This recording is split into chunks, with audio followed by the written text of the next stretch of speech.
Hi everyone, welcome back to my YouTube channel. I'm Dr. Manisha Vesla and today we are going to talk about a drug picture that is Euphrasia officinalis. आज हम बात करेंगे Euphrasia officinalis के बारे में and शुरू करेंगे इसका डॉक्ट्राइन ऑफ सिग्नेचर से। पहले कॉमन नेम की बात करते हैं। तो कॉमन नेम क्या है इसका? आई ब्राइट। आई ब्राइट इसका कॉमन नेम है। इसका जो फ्लावर का प्रेजेंटेशन है उसका क्या रिलेशन है to the name and usages इसका, अब उसके बारे में बात करते हैं। जो हमारा यूफ्रेशिया का फ्लावर होता है उसमें क्या ऐसा एक कोरल पार्ट जो होता है उसका, उसमें ना एक छोटा सा हम कहते हैं ब्लैक डॉट जैसा प्रेजेंट होता है। ठीक है, वो ब्लैक डॉट जो है वो कैसा लगता है? प्यूपल ऑफ आई वैसा प्रेजेंटेशन देता है। यही डॉक्ट्राइन ऑफ सिग्नेचर है कि उसका प्रेजेंटेशन कैसा है? एक आई जैसा है। This remedy is useful in case of eye affections. And अगर स्फीयर ऑफ एक्शन की बात हम इसकी कर रहे हैं तो mostly it act on eye, nose and our respiratory tract. अब बात कर लेते हैं, जब इंट्रोडक्शन में हमने बात करा, first is common name that is eyebright, family is scrophulariaceae family and other remedies are digitalis है, वर्बेस्कम है, ग्रेटियोला है। ठीक है, अब बात करते हैं प्रूवर की बात। Prover is doctor Hahnemann. Now class this remedy is specially prepared under class 2। Okay, then अब बात करते हैं पार्ट यूज, कौन से पार्ट से इसको बनाया जाता है। Whole plant is taken for the preparation of tincture. Okay, then अब बात करते हैं इसका एडेप्टेबिलिटी के बारे में। एडेप्टेबिलिटी मतलब ये किस किस केसेस में, किस टाइप के केसेस में इसको दिया जाता है या किस पर्सन को ये एडेप्टेबल है। दिस रेमेडी इज यूजफुल और adapted in case of falls, mechanical injuries, concussion हुआ हो कहीं पे, ठीक है, या एकाइमोसिस, ऐसे मतलब इंजरी के लिए भी ये वन ऑफ द रेमेडी है। जो कॉमनली हम सोचते हैं that is arnica, calendula, hypericum, symphytum, ये सब कॉमनली हम सोचते हैं, बट यूफ्रेशिया का भी एक्शन फॉर मैकेनिकल इंजरीज लिया जाता है। You can use it in case of mechanical injuries. Drug picture का हम नेक्स्ट बात करते हैं। एडेप्टेबिलिटी की बात हो गई है, अब बात करते हैं कि इसका थर्मल रिएक्शन क्या होता है। तो इसका thermal reaction is chilly patient, usually they are very chilly. ठीक है, then come to their miasm is psychotic miasm है इसका, and temperament is leucophlegmatic मतलब ये आपका जैसे रेस्पिरेशन, और फ्लैग्मेटिक मतलब स्लो इंसीडियस वैसा वाली चीज होती है। तो ल्यूकोफ्लैग्मेटिक इसका हमारा टेम्परामेंट होता है। ये बेसिक इंट्रोडक्शन है जो मैंने अभी आपको बात करी है। अब प्रॉपरली बात करते हैं आई अफेक्शंस के बारे में। whenever you are studying Euphrasia तो इसके साथ एक रेमेडी हम कंपेयर करेंगे दैट इज एलियम सिपा। हमेशा आप ये दोनों, एक आप याद रखो, एक का पर्टिकुलर आप याद रखिए, दूसरा आपको हमेशा याद रहेगा, because the other is just the reverse of the first one. Euphrasia की अगर हम बात कर रहे हैं, आई अफेक्शंस के लिए दिया जाता है। आई एंड नोज पे जब ये एक्ट करता है तो आई में इसका जो डिस्चार्जेस होते हैं they are acrid in character, excoriating होते हैं।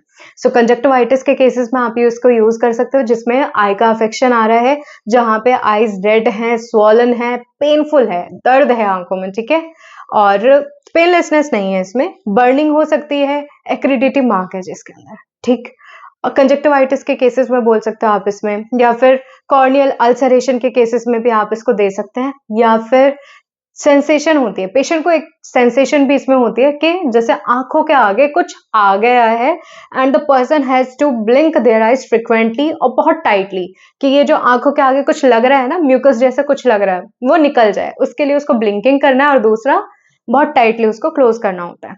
ये सेंसेशन पर्टिकुलर है इन यूफ्रेशिया। अब आई अफेक्शंस की बात जब हम कर रहे हैं तो इसके एग्रेवेशन मोडालिटीज के बारे में बात कर लेते हैं। जितने भी आई डिस्चार्जेस हैं, कुछ भी आई से पानी आ रहा है, लेक्रिमेशन हो रही है, it is aggravated more in morning में इसका एग्रेवेशन है। और आइज कैसा होता है? एग्लिटिनेटेड इन द मॉर्निंग, मतलब पेशेंट बोलेगा कि मेरी आंखें सुबह के टाइम पे जब मैं सो के उठता हूँ तो चिपकी हुई रहती हैं, that is agglutination. Eye is agglutinated in the morning. ये जो मैंने चीजें आपको बताई हैं ये सब आइज के बारे में। अब बात करते हैं नोज के। तो आई डिस्चार्ज कैसे है हमारे? एक्रिड, बट अगर नेजल डिस्चार्ज की बात करें दैट इज ब्लैंड कैसा होता है? जिसमें मतलब एक्रिडिटी नहीं है, छिलेगा नहीं, जस्ट पानी, वाटर डिस्चार्ज है, कोराइजा आए जा रहा है, वाटर डिस्चार्ज हो रहा है नोज से। ये चीज इसमें डिफरेंस है। यही बात मैं एलियम सिपा की करूंगी तो उसका नेजल डिस्चार्ज एक्रिड है, मतलब नाक से जो पानी आ रहा है वो कैसा है? एक्रिड है। पेशेंट आपको बताएगा कि हाँ नाक से पानी आया जा रहा है, साथ में इरिटेशन हो रही है, मुझे ये नेजल पार्ट में मुझे इरिटेशन हो रहा है, और कैसा हो रहा है? वो छिल रहा है, मैं उसको जैसे बार बार पोंछना या मेरे को हैंकी से साफ करना होता है तो कैसा हो रहा है, वो छिल जा रहा है, बिकॉज यहाँ पे पेन भी फील हो रहा है, जलन जैसा फील हो रहा है, दैट इज नोन एज एक्रिडिटी। ठीक है, सो ये एलियम सीपा में नेजल डिस्चार्जेस कैसे एक्रिड हैं, उसका पूरा अपर लिप पे उसको एक्रिडनेस और एक्सकोरिएटिंग फील होगा। ठीक है, जबकि हमारे यूफ्रेशिया में nasal discharges are bland. So अगर आपको इतना समझ आया, then move on to respiratory complaints. Respi में क्या सोचेंगे हम, रेस्पिरेटरी की जब हम बात कर रहे हैं तो कफ, खांसी होती है। ठीक है, तो so this is the remedy used in case of pertussis या फिर वोपिंग कफ के केसेस में यूज किया जाता है। इसमें क्या होता है, जो कफ का टाइमिंग है बड़ा इंपॉर्टेंट है। कफ कब हो रही है, इसको होल डे होती है, बट शायद नाइट में नहीं होती है इसको। सो कफ ड्यूरिंग द डे, कफ के साथ इसको लैक्रिमेशन भी हो रहा है। इसको जो कफ है प्रोफ्यूज है, बहुत ज्यादा अमाउंट कैसा हो रहा है कफ का, एक्सपेक्टोरेशन का अमाउंट कितना है, काफी ज्यादा है। प्रोफ्यूज बोल रहे हैं तो मतलब ज्यादा है इन क्वांटिटी। देन अब क्या हो रहा है, पेशेंट को लग रहा है कि हाँ कुछ है, गले में अटक रहा है। अब वो क्या करेगा, थ्रॉट में जब उसको सेंसेशन होगी तो वो क्या करेगा, उसको हॉक करेगा, बार बार निकालने की कोशिश करेगा। और इसी कोशिश को करते करते क्या, जब उसका वो एक्सपेक्टोरेशन निकल रहा है ना, एक तो प्रोफ्यूज है, दूसरा उसमें ऑफेंसिवनेस है, बदबू होता है। ठीक है, तो पेशेंट जब आपके पास आएगा वो कह सकता है कि मैं जब निकालता हूँ ना तो मुझे बड़ी गंदी सी स्मेल आती है इससे, तो वो आपको ये कंप्लेंट्स के साथ बता सकता है। या फिर क्या होगा, ब्रेकफास्ट के टाइम पे खाना खा लिया, उसके बाद इरिटेशन शुरू हुई है। अब क्या हो रहा है, इरिटेशन हो रहा है, तो अब इरिटेशन हो रही है तो क्या करेगा पेशेंट, उसको निकालने की कोशिश करेगा। कोशिश करते करते क्या हो जाएगा, उसको वॉमिटिंग हो जाएगी। वॉमिटिंग करता है मतलब उसको रिलीफ तब तक नहीं होगा जब तक वो वॉमिट ना कर दे उसको। ठीक है, तब तक वो गले में कैसा रहता है, कुछ गैग फंसा हुआ है, ऐसा वाला सेंसेशन उसको रहेगी। सो द कफ कैसा है, इसमें प्रोफ्यूज है, ड्यूरिंग द डे है। ड्यूरिंग द डे की अदर रेमेडीज भी होती है हमारे, जैसे स्टेफिस एग्रिया, फेरमैट एंड नेट्रोम्यू यूफ्रेशिया।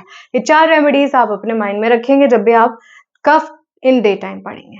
ठीक है, profuse in quantity, then with lacrimation हो सकता है, और आंखों का लैक्रिमेशन कैसा होगा हमारा, एक्रिड इन कैरेक्टर, ये हम याद रखेंगे। और इसके मोडालिटीज के बारे में बात करते हैं अभी।